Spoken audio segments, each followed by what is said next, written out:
তো মুসা আলাইহিস সালাতু ওয়াস সালাম ফিরাউনের সাথে যুদ্ধ বিগ্রহ করে ইসলামকে প্রতিষ্ঠিত করতে পারার উপরে আল্লাহ তাআলা মহা খুশি হয়েছেন। মহা খুশি হইয়া আল্লাহ পাক মুসা আলাইহিস সালামকে বলছে, মুসা তোমাকে আমি একটা পুরস্কার দিতে চাই, তবে পুরস্কারটা আমি ইচ্ছা মতো দিলেও তুমি খুশি হয়ে যাবে, তবে পুরস্কারটা তুমি চেয়ে নাও। তুমি চেয়ে নিলে আমার একটু বেশি ভালো লাগবে। বলো তুমি কি চাও? তুমি যা চাও একবার চাবা। কয়বার? একবার, দ্বিতীয়বার চাইতে পারবে না। যে প্রথমবার একটা বড় সড়ো করে চাইলে ওইটা দেওয়ার পরে তার চেয়ে বড় আর একটা দেখে আগের বার ভুল হয়ে গেছে, না ওইটা না এইটা, এই জ্ঞান করতে পারবো না। একবার চাও বলো। তো মুসা আলাইহিস সালাম খানিক ভাবতেছেন আর চিন্তা করতেছেন, আরে সুবহানাল্লাহ, আমার আল্লাহর কাছে কত কি আছে, কত বড় বড় নিয়ামত আছে, আমি কোনটা চাইয়ে ঠগি না জিতি? তা আবার দ্বিতীয়বার তো কোনো সুযোগ নাই, আপিল দরখাস্তের সুযোগ নাই, তাহলে কিভাবে চাবো? কিছুক্ষণ ভাবে চিন্তা মুসা আলাইহিস সালাম আল্লাহকে বলতেছেন, আল্লাহ চাবো পরে, আগে তুমি একটা প্রশ্নের জবাব দাও। বলো কি প্রশ্ন? কয়, আল্লাহ আমি যদি তোমার জায়গায় হইতাম আর তুমি যদি আমার জায়গায় হইতে, আমি যদি আল্লাহ হতাম আর তুমি যদি মুসা হইতে, বুঝেন, আমি আল্লাহ হইয়া তুমি যদি মুসা হইতে, আর আমি আল্লাহ তুমি মুসারে যদি এই প্রস্তাব দিতাম, তুমি কি চাইতে তাই কও, আমি তাই চাবো। আল্লাহ পাক রব্বুল আলামিন কয়, মুসা আনতা জাকি আনতা কাইয়েস, তুমি বড় চালাক, তুমি বড় চালাক। মুসা আলাইহিস সালাম কয়, আল্লাহ আমার বোকা হওয়ার কোনো পদ্ধতি নাই, আমার বোকা হওয়ার কোনো প্রসেস নাই। জন্মের পরে মা আমাকে সাগরে ভাসায় দিয়েছে, ভাসতে ভাসতে যাইয়া কত ফকির মিসকিন, কত মানুষের দরজা ছিল, কোনো বাড়ির গেটে যাইয়া কোনো বাড়ির ঘাটে বাঁধলাম না, বাঁধতে যাইয়া আমি বাঁধছি ফিরাউনের গেটে। বাক্সটা উঠাই নিয়া আল্লাহ ফিরাউনের বাড়ি নিল। যেই ফিরাউন সেই সময় মুসলমানদের সন্তানদেরকে হত্যা করতেছিল, সেই মুহূর্তে আমাকে পাইলে শেষ করবে, আর হত্যা করতেছিল, হত্যাযজ্ঞ চলতেছিল আমাকে উদ্দেশ্য করেই। কথা বলেন ঠিক না? জাদুকররা বলছে, মুসা নামে একটা ছেলে আসতেছে, সে তোমাকে মসনদ থেকে ঘাড় ধরে নামাবে, তোমার মসনদ খসায় দেবে। আমার বয়তে হাজার হাজার ছেলেকে মারা হলো, আর আমি মুসারে ঘুরে ফিরাইয়া ভাষায় ভুষায় নিয়া সেই ফিরাউনের বাড়ি উঠাইছেন তুমি আল্লাহ। এরপরে তোমার কত হেকমত আর তোমার বড় কুদরত রব্বুল আলামিন। আমি অন্য কোনো মহিলার দুধ খাই নাই। ফিরাউনের বাড়ি কত ধাত্রী ছিল, আরো কত ধাত্রী জোগাড় করা হলো, আমি কাহারও স্তনে জিহ্বা দেই নাই। রব্বুল আলামিন তুমি আমাকে আমার মায়ের দুধই তুমি পান করাইছো। আমি হালাল দুধ খেয়েছি, আমি আমার নিশ্চয়ই আমার মায়ের দুধ খেয়েছি, কোনো বান্দির দুধ খাই নাই, কোনো দাইমার দুধ খাই নাই, আমি আমার মায়েরই দুধ খেয়ে বড় হয়েছি। এরপরে যাইয়া দাইমা আর ধাত্রীর দুধ খাওয়া হারাম তা বলছি না, মুসা আলাইহিস সালামের গর্ব যেটা সেইটা বলছি, যে আমি আমার মায়ের দুধ খেয়ে বড় হয়েছি। আল্লাহু আকবার। তারপরে আমি একটানা 30 বছর, যদিও সে কাফের, যদিও সে বেঈমান, তবুও তো সে রাজা। ফিরাউনের বাড়ি আমি খাইছি, ফিরাউনের সাথে চলাফেরা করছি, তার রাজত্ব চালানো আমি দেখছি। আমি কোনো বোকা দামড়া দুমড়ো গাঁজাখোর ইয়াবাখোর বদমাইশের সাথে ঘুরি নেই, ওটা বেঈমান হলেও রাজা তো, এই জন্য রাজকীয় বুদ্ধি পাইছি। লাস্টে যাইয়া তার বাড়ি বাবর সিরিয়া থাপ্পড় দিয়ে মারিয়ে ফেলাই দিয়ে সেই মার্ডার কেসের ভয়তে দিছি পলান। পলাইয়া যাইয়া আমি কোনো আইসো পয়সা আরানি বারানির বাড়ি আমি বসবাস করি নেই। আমি একটানা 10 বছর শুআয়ব আলাইহিস সালাতু ওয়াস সালাম নবীর বাড়ি লজিং থাকছি। আমি বোকা হব কিভাবে? এরপরে সেখান থেকে সেই শুআয়ব আলাইহিস সালামের মাইয়া বিয়ে কইরা আসতেছিলাম বাড়ির দিকে, সে মিশরের দিকে তুমি পাঠাইছো। মাঝখানে আল্লাহ তাআলা তুমি আমার সাথে কথা শুরু করে দিছো, তুমি আমাকে তুর পাহাড়ে ডাইকে নে নবুয়তি দিয়েছো, কাজেই আমার বোকা হওয়ার কোনো লাইন নাই। এই জন্যে আমি একটু চালাক বেশি, আমি একটু কোনো কথা বেশি কই। যাই হোক, আল্লাহর লম্বা চড়া ওয়াজের দরকার নাই। আমি আল্লাহ হইয়ে তুমি মুসা হলে কি চাইতে কও, আমি তাড়াতাড়ি চাই এটাই বাড়ি যাই। আল্লাহ তাআলা বললেন, মুসা যদি ঘটনা এরকমই হইতো আর তুমি আমাকে এই অফার দিতে, তাহলে আমি তোমার কাছে চাইতাম সুস্থতার সাথে লম্বা হায়াত। সুস্থতার সাথে লম্বা হায়াত, বলেন সুস্থতার সাথে লম্বা হায়াত। শুধু লম্বা হায়াত না, শুধু লম্বা হায়াতের 5 পাইরও দাম নাই জায়গায় জায়গায়। সৈয়দ বংশের মানুষ, আমাদের বাংলাদেশের সৈয়দ বংশ, সারা দুনিয়ায় সৈয়দ বংশ শ্রেষ্ঠ বংশ। কথা বলো ঠিক না? সৈয়দরে বাংলাদেশে মীর কয়, মীর বংশ, সৈয়দ বংশ বড় দামি বংশ। এই বংশের লোক একটা প্যারালাইসিসের রুগী হয়ে বারান্দায় পড়ে রয়েছে 30 বছর, ওর 5 পাইরও দাম আছে, ও কি কুরবানিতেও চলে, ও কোনো কাজে লাগে না। ঠিক কি ঠিক না? সুস্থ হয়ে 10 বছর বেঁচে থাকার দাম আছে, এই জন্য সুস্থতার সাথে লম্বা হায়াত। দোয়া করব কি কইয়া, আল্লাহ সুস্থতার সাথে, আমি আরো দুটো আপনাদেরকে শিখাই দেই, সুস্থতার সাথে ইজ্জতের সাথে, বলেন সুস্থতার সাথে ইজ্জতের সাথে, প্রশস্ত হালাল রিজিকের সাথে, প্রশস্ত হালাল রিজিকের সাথে লম্বা হায়াত চাই। তিনটাই ইম্পর্টেন্ট। সুস্থতা না হইলে কোনো কাজ ভালো লাগে না। তন্দুরস্তি গর্নবাসত শির শক্রে জাহরে হাস, তন্দুরস্তি গর্নবাসত শির শক্রে জাহরে হাস, মাহবুবা গর খুশনবাসত বিস্তরে গুলখার হাস। শরীর যদি সুস্থ না থাকে দুধ চিনি বিষের মতো লাগে, বন্ধুর সাথে যদি সম্পর্ক ভালো না থাকে ফুল বিছানা কাটা কাটা লাগে। কাজেই আমার সুস্থতা লাগবে, 1 নম্বরে সুস্থতা। 2 নম্বরে ইজ্জত। শরীর সুস্থ আছে কিন্তু এমন আকামাটা করে বসে রয়েছি, বাইরে যাওয়ার সাথে সাথে মানুষের ধিক্কার মারে, এই যে সেই টালটু যায় না, এই যে সেই লুচ্ছ যায় না, এই যে সেই বদমাইশটা যায় না, এই যে সেই খুনিটা যায় না। এইভাবে যদি চতুর্দিক দিয়ে গুলিয়ত্তি থাকে, রাস্তায় আটার কায়দা থাকে, কথা বলেন। কোনো মহিলা যদি কোনো আকাম করে ধরা পড়ে, রাস্তা দিয়ে যাওয়ার সময় কয় এই যে সেই ব্যবসা যাচ্ছে না, তাহলে কি আর তার পায়ের নিচে মাটি থাকে? ইজ্জতের সাথে 2 নম্বরে ইজ্জত। 3 নম্বরে ইজ্জতও আছে, সুস্থ আছি কিন্তু অভাবের তাড়নায় ইমান ঠিক রাখা বড় কষ্ট হয়ে গেছে। খুদাবন্দে রুজি ভাগ মুস্তাকিল, পরাগান্দা রুজি পরাগান্দা দিল। পকেটে যদি টাকা থাকে তাহলে নামাজের মধ্যে একাগ্রতা থাকে, পকেটে যদি টাকা থাকে জিকিরের মধ্যে একাগ্রতা থাকে, অর্থ সম্পদ যদি থাকে, অভাব অনাটন যদি না থাকে, তিলাওয়াতের ভিতরে একাগ্রতা থাকে, জিকির ফিকিরে একাগ্রতা থাকে, তবলিগে যাইতে ভালো লাগে, মসজিদ করতে ভালো লাগে, মসজিদে যাইতে ভালো লাগে, নামাজ কালামের ভিতরে একাগ্রতা আসে, কথা বলেন ঠিক কি না? পকেটে টাকা নাই, চাইরে নাও, পিছনে যদি ছেলেরা বিরক্ত করতে থাকে, ডাকতে থাকে আব্বা তাড়াতাড়ি নামাজ শেষ করো, বাজার করতে হবে, মা লিস্টি দেশে 5000 টাকার লিস্টি, তাহলে কি ওর সুরকিরাত কিছু মনে আসবে? ওই নামাজের মধ্যে স্টার্টিং ঘুরে চলে গেছে, কোনো মতে ঠেলে ঠুলে আত্মায়ত পর্যন্ত নেছে, আত্মায়ততে যাই আর সালাম ইমোটে ফিরেই না। বহুত কষ্ট হয়ে সে বুলির মধ্যে দিয়ে সালাম ফিরেছে, আব্বা তুমি কি এলি, অন্য দিন দিয়ে তাড়াতাড়ি সালাম ফিরে, আজকে বাজারের নাম শুনি এইরকমই হয়ে গেলে।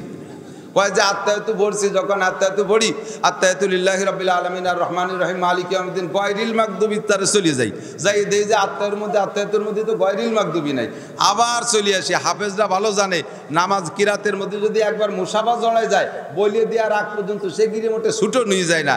তাইতে আড়াইতাল্লাজির মধ্যেও যদি ভুল হয়, কুলিয়া ইহল কাফিরুন পড়তে যে ঘুরতি তাহলে রয়েছে লা আবুদু মা তাবুদুন মা তাবুদুন লা আবুদুন ঘুরতি রয়েছে, কিন্তু বিরতিই পারে না। আত্মায়তুলিল্লাহি রাব্বিল আলামিন আর রহমানির রহিম, কারণ মাথার মধ্যে টেনশন, পকেটে টাকা নাই, 5000 টাকার বাজার করতে হবে, আর পকেটে যদি 10,000 টাকা থাকে আত্মায়াতু জাগাবত আত্মায়তুলিল্লাহি ওয়া সালাওয়াতু তাইয়্যিবাত, মাত্র 1 মিনিটের ভিতরে সব শেষ, চল বাবা বাজার কি করে নিয়ে আসি, কথা কোন ঠিক না? এই জন্য পকেটে টাকা পয়সারও দরকার আছে। 3টে জিনিস মিলে আমি হায়াতের দোয়া করব। কয়টা? 3টা। সুস্থতার সাথে, ইজ্জতের সাথে, প্রশস্ত হালাল রিজিকের সাথে। আল্লাহ একটু লম্বা হায়াত চাই। আল্লাহ কয় তুমি লম্বা হায়াত দিয়ে কি করবা? আল্লাহ লম্বা হায়াত দিয়ে করবো, জিন্দেগির যে টাইমটা চলে গেছে এর ভিতরে কিছুই করতে পারি নাই, কথা বলেন, কিছুই করতে পারি নাই। জিন্দেগির মূল সময়টা চলে গেছে খেলাধুলার ভিতর দিয়ে, একেবারে তালতামাশার ভিতর দিয়ে। 40 বছর বয়স চলে গেল, এর ভিতরে নামাজ কালাম পড়লাম না। 50 বছরে বুড়ো, এখনো গান শুনতে ভালো লাগে। 60 বছরে বুড়ো, এখনো স্কুলের স্পোর্টস হয়, সুন্দরী যুবতী মেয়েরা সে জায়গা একেবারে ডানা কাটা ঘোড়ার মতো 500 মিটার দৌড়োয়, বুক ফুলোয় দৌড়ায়, মাজায় রুমাল কি বলে ওড়না পেঁচাইয়া, গায়ে কাপড় নাই, বুড়ো চশমার উপর দিয়ে উকি মেরে এরকম দেখতে তালে তাই সভাপতি, মানে কি বইতি, সভাপতি না সভাপতি আছে না নাই, কথা কন। তাহলে এই যে মূল্যবান সময়টা চলে গেছে খেলতামাশার দুনিয়ার নোংরামির ভিতর দিয়ে, ও আল্লাহ আজকে আমি বুঝছি হজের মাঠে, আল্লাহ সুন্নের মসজিদ মাদ্রাসার মাহফিলে বুঝে ফেলাইছি আমার জিন্দেগি চলে গেছে, আসল কিছুই করতে পারি নাই। আল্লাহ তোমার কুদরতি কদমে পড়ি, তোমার কুদরতি পায়ে পড়ে আমি সিজদা দেই, আমারই একটু হায়াত দাও আল্লাহ, একটু হায়াত দাও, যে হায়াতটুকের ভিতরে আমি বাকি জিন্দেগিটা নামাজ পড়বো, রোজা রাখবো, পর্দা করব, ওই স্কুল কলেজের স্পোর্টসে আমি যাব না, ক্রীড়া প্রতিযোগিতায় আমি যাব না, কোনো বাবার দরবারে খাজার দরবারে আমি যাব না, আমি একমাত্র দাওয়াত ও তাবলীগ হক্কানি উলামায়ে কিরামের সাথে হক্কানি পীর মাশায়েখের সোহবত মসজিদ মাদ্রাসা নিয়ে পড়ে থাকবো, আমি বাকি জিন্দেগিতে কোরআন শরীফ পড়া শিখবো, এর জন্য একটু হায়াত আমারে দাও। এভাবে দোয়া করা যাবে না ইনশাআল্লাহ?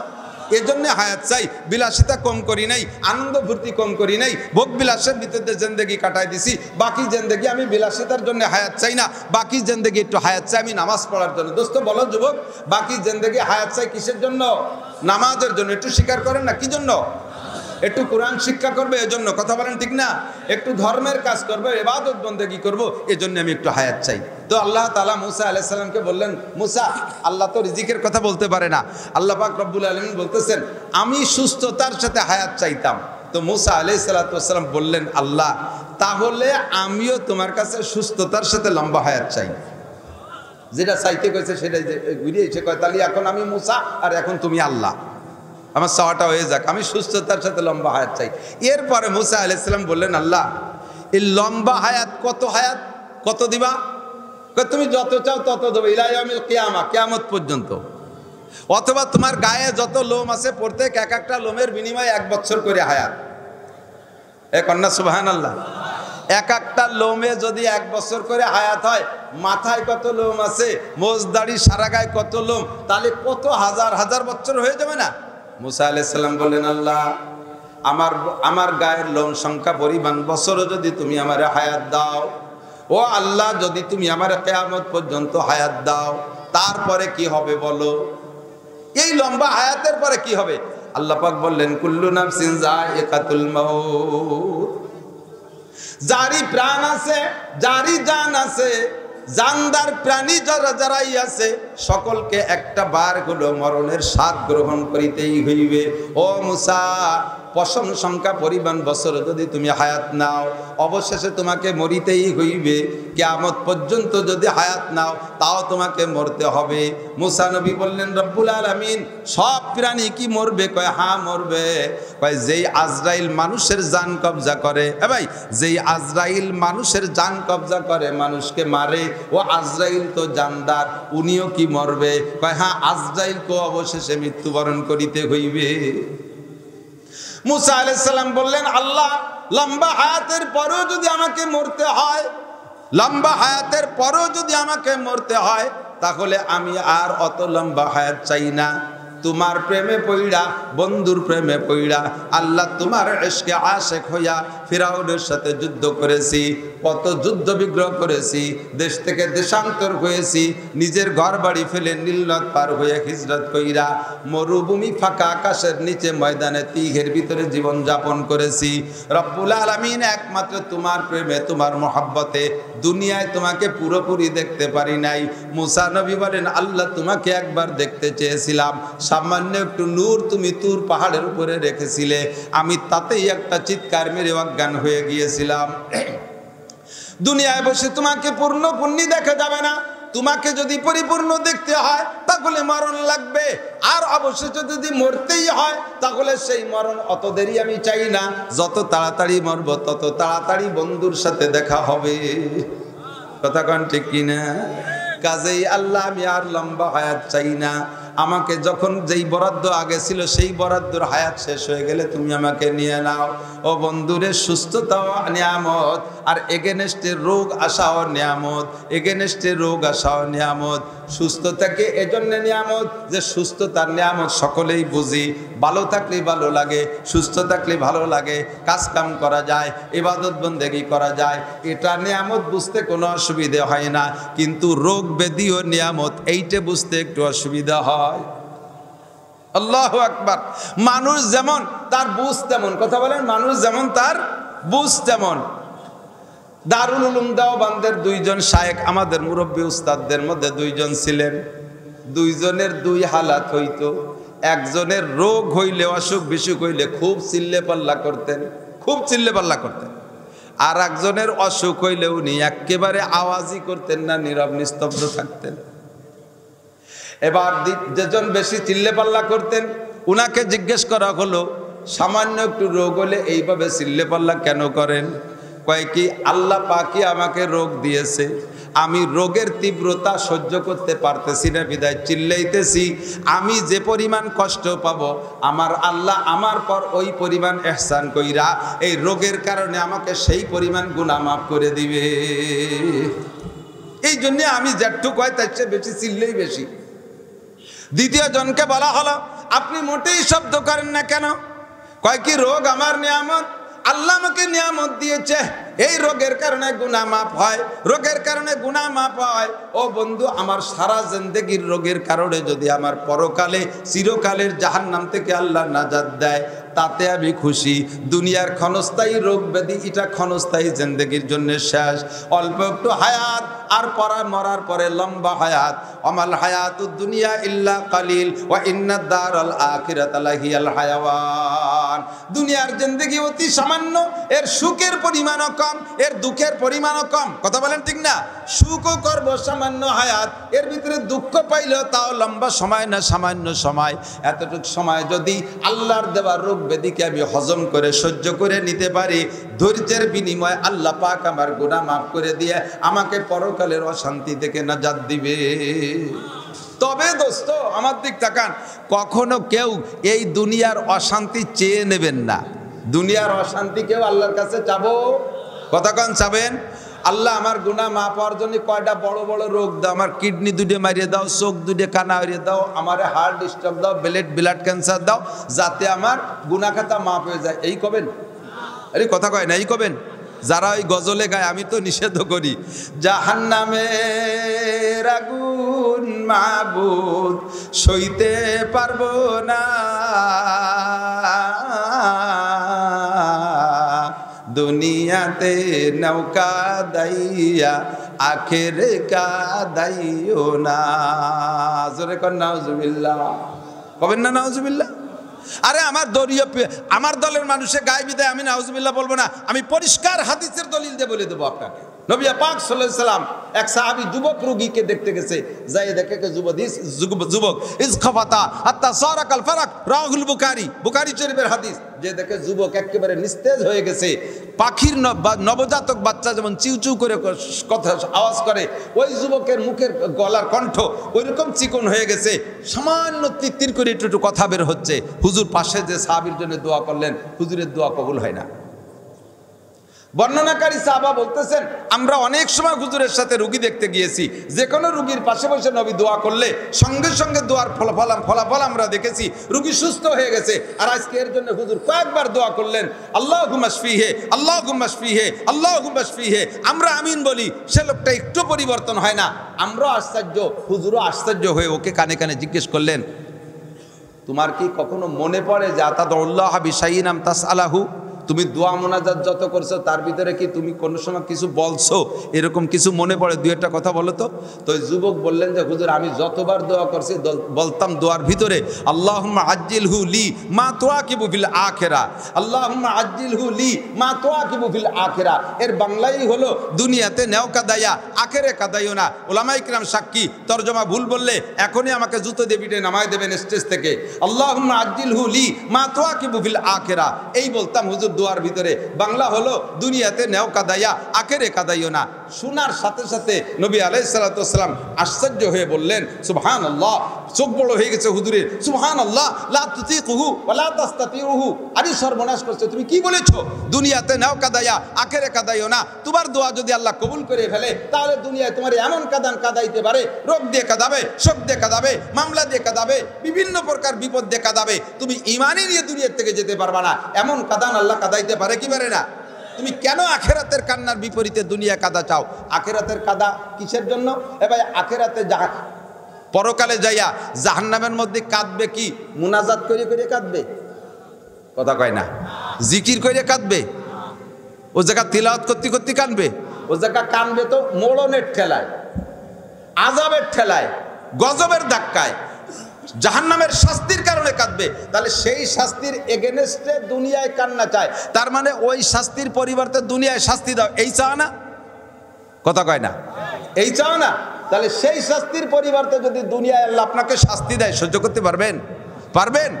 আল্লাহর কাছে চাই না তাই যা দেয়, তার ঠেলায় কান্দি কুল পাচ্ছি না, আর সেখানে সে গজব চায়। নবীর সাথে সাথে বলেন ফাহাল্লা তাকুলা রব্বা আল্লাহুম্মা আতিনা ফিদ দুনিয়া হাসানা ওয়া ফিল আখিরাতি হাসানা ওয়া কিনা আযাবান নার। ও আমার সাহাবী, তুমি কি কখনো আমার কাছ থেকে কোরআন শরীফের আয়াত শোনো নাই? আল্লাহ পাক তোমাকে মুনাজাত শিক্ষা দিয়েছে, তুমি বলো রব্বানা আতিনা ফিদ দুনিয়া হাসানাতাও ওয়া ফিল আখিরাতি হাসানা ওয়া কিনা আযাবান নার। আতিনা ফি দারে দুনিয়া না হাসান, আতিনা ফি দারে উকবা না হাসান। দুনিয়াও শান্তি চাই, আখিরাতেও শান্তি চাই। কথা বলেন, দুনিয়াও শান্তি শান্তি চাই, আখেরাতেও শান্তি চাই, দুনিয়াও সুখ চাই, আখেরাতেও সুখ চাই। কাঁদবো দোস্ত, কিন্তু বক্সিন খাইয়ে কাঁদবো না। কাঁদবো দোস্ত, চেয়ারের বাড়ি খেয়ে কাঁদবো না। কাঁদবো কিন্তু জেলখানায় যে কাঁদতে রাজি না। কাঁদবো আমি শেষ রাত্রে আল্লাহর প্রেমে পইড়া কাঁদবো। পর্দায় আস্তি আগার সুজি বানা রে লা ইলাহ, পর্দায় আস্তি আগার সুজি বানা রে লা ইলাহ, আজমা বে পর্দা বিনি নূরে ইল্লাল্লাহ রা, মারকাবে তওবা আজায়েব মারকাবাস, বরফলকতা জাদা বা এক লাহজা পাস, চুবারা রন্দাজ পশিমানি আনিন, আরশে লরজাদাজ আনিনুল মুজনিবিন। দুনিয়ায় কত গুনাহ করি, মিনিটে মিনিটে গুনাহ হয়ে যায়, সেকেন্ডে সেকেন্ডে গুনাহ হয়ে যায়। শেষ রাত্রি কাঁদবো আমি গুনার ভয়ে। আমি দুনিয়ায় ওই জাহান্নামের আগুনের এগেনস্টে দুনিয়ায় আযাব গজব নিয়ে এজন্য কাঁদবো। এ কান্না আমি চাই না। কথা বলেন ঠিক না? এ কান্না আমি চাই না। আমি কিল খাইয়ে ঘুষি খেয়ে কাঁদতে চাই না। আমি চেয়ারের বাড়ি খেয়ে কাঁদতে চাই না। আমি গুনার ভয়ে কাঁদতে চাই। আমি গুনার ভয়ে কাঁদতে চাই। আখিরাতের আযাবের এগেনস্টে দুনিয়া আযাব নিয়ে, বিপদ নিয়ে আমি কাঁদবো না। আল্লাহ, দুনিয়া আমি হাসবো, আনন্দের সাথে যাব, থাকবো, আর আনন্দের সাথে আমি আখিরাতের দিকে রওনা দেবো। কথা বলেন ঠিক ঠিক না? আপনারা এই চান না? আপনারা এই চান না? তুমি এখনই তওবা করো। সাহাবাকে হুজুর বলতেছে এখনই তওবা করো, তুমি দুনিয়ার শান্তি নাও, তুমি এখনই তওবা করো। তুমি বদদোয়া নিজের জন্য নিজে বদদোয়া করে কবুল করাই ফেলাইছো, যার কারণে আমি নবীও তোমার জন্য দোয়া করে কবুল করাতে পারতেছি না। তুমি তো নিজের এগেনস্টে নিজে মামলা দেছো, আমারে বিপদ দাও, তাই আল্লাহ তোমারে দেশে, আর আমি দোয়া করে কি করব? তুমি তওবা না করলে আমার দোয়া কবুল হচ্ছে না। আল্লাহু আকবার। এই জন্য কখনো দুনিয়ায় অশান্তি চাবো? কথা বলেন, চাবো? দুনিয়ার অশান্তি কখনো চাবো না। আল্লাহ তাআলা এমন বিপদ দিতে পারে যাতে ঈমান পর্যন্ত নষ্ট হয়ে যাবে। আরে ভাই, আমি দুনিয়ার অশান্তি চাবো কেন? আমি দুনিয়া না খেয়ে থাকবো কেন?